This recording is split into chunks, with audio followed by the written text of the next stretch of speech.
Welcome, students. Mr. Bockwald here. I had this wonderful Google presentation all ready to go for you, and then when I got to school today, Google's being dumb. So this is the best we've got today.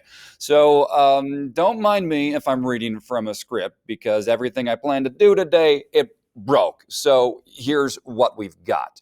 All right, so today I'm going to go over the first part of The Things They Carry, the chapter called The Things They Carry. Now remember, this book is a work of fiction. Everything is made up. So let's go over the first chapter. All right, we have to address the elephant in the room, and that elephant in the room is the incredibly awkward, uncomfortable relationship that Jimmy Cross kind of has with Martha, or at least the relationship he wants to have with Martha. So let's go ahead and start at the beginning. First Lieutenant Jimmy Cross carries letters from a girl named Martha, who's an English major at Mount Sebastian College. He reads the letters every night. He is in love with her, but she is not in love with him. The men carry things they need, like can openers and pocket knives and Kool-Aid and water. Some necessities are more individual. Kiowa, for example, carries a copy of the New Testament. Ted Lavender is scared, so he carries tranquilizers until he's shot in the head. Do you guys notice that before he's actually shot in the head, he's mentioned that he's going to be shot in the head 3 times, and he's always carrying dope? Why is he always carrying dope? Some basic vocabulary.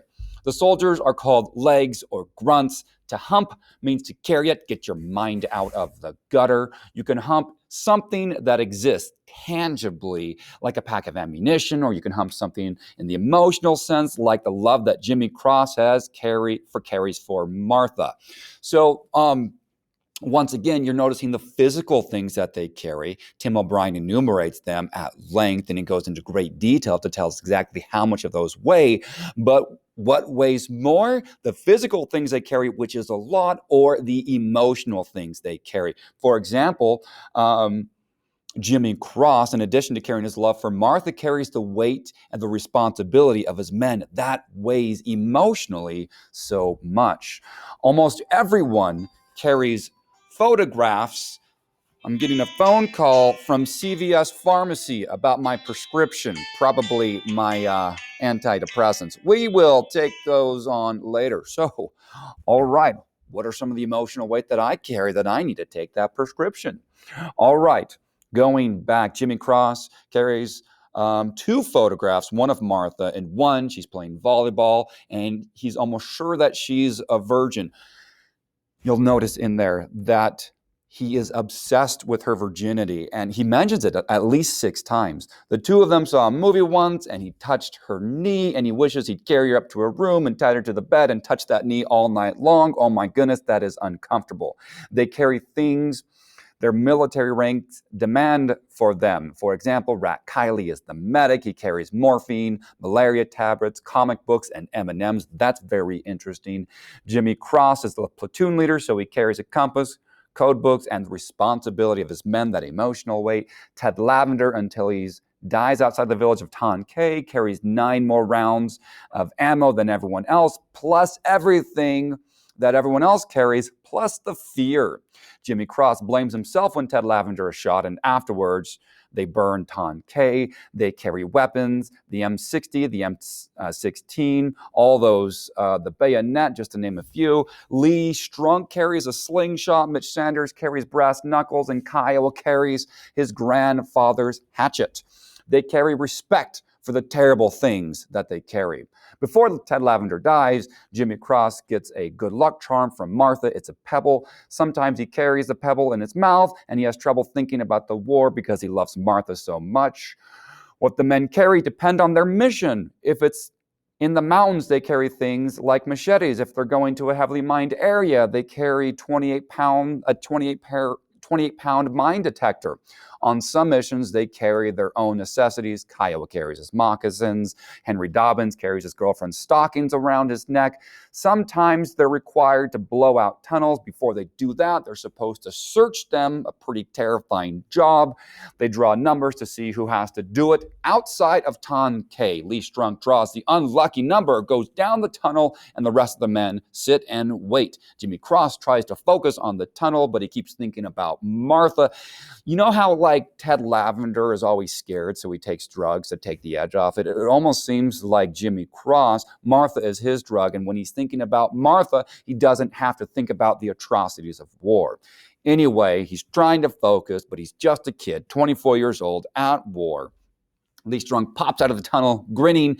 Everyone relaxes and starts to joke around. Lee Strunk makes a noise like a funny ghost, and all of a sudden, boom, down. Ted Lavender shot in the head. He's on his way back from urinating.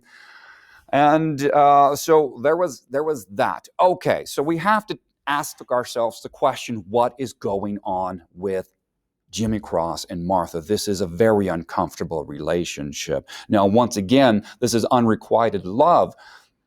Cross loves Martha. Martha does not love him the way back. So in today's reading, you're going to continue reading the rest of the things they carried. You're going to finish this chapter, and you're also going to read the subsequent short story called Love. And in this one, Tim O'Brien is going to meet up with Jimmy Cross after the war, and they're going to talk about Martha and what goes on. So we have to know what is going on with Martha. Students, might I suggest to you that Martha is not, well, in this sense, she is definitely a person, but she's more than a person. She is a metaphor. A metaphor for what? Now, if we think about Martha as an idea, she might be something bigger. Oh, my words are getting all jumbled up right now. Martha represents America. Remember, Jimmy Cross loves America. America doesn't quite love her back. Think about the ways that Vietnam soldiers are treated after they come home. Furthermore, she's writing him, but she's not really interested in. And there's that one quote in there. Let me find it. Here it is. Jimmy Cross wanted her to be a virgin and not a virgin all at once. What does that mean? So if we equate virginity to innocence or perhaps knowledge of the war, then that meaning takes on something completely new. Remember, he wanted to touch her knee, which was sexual, but he didn't want to do more than that. He wanted to touch that knee all night long. He should have done something brave. So here's what Mr. Bockel thinks that means. Mr. Bockel thinks that he wanted to tell her about the atrocities of the war.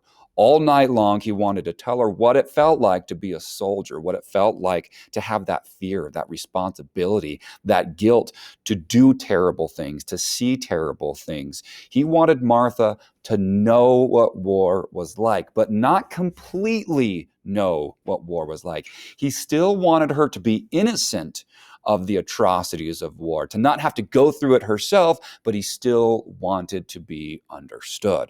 So when you read the rest of this chapter and the subsequent chapter, Love, think about Martha and what she represents. And at the top of the document, be sure you answer the question, what's the deal with Martha?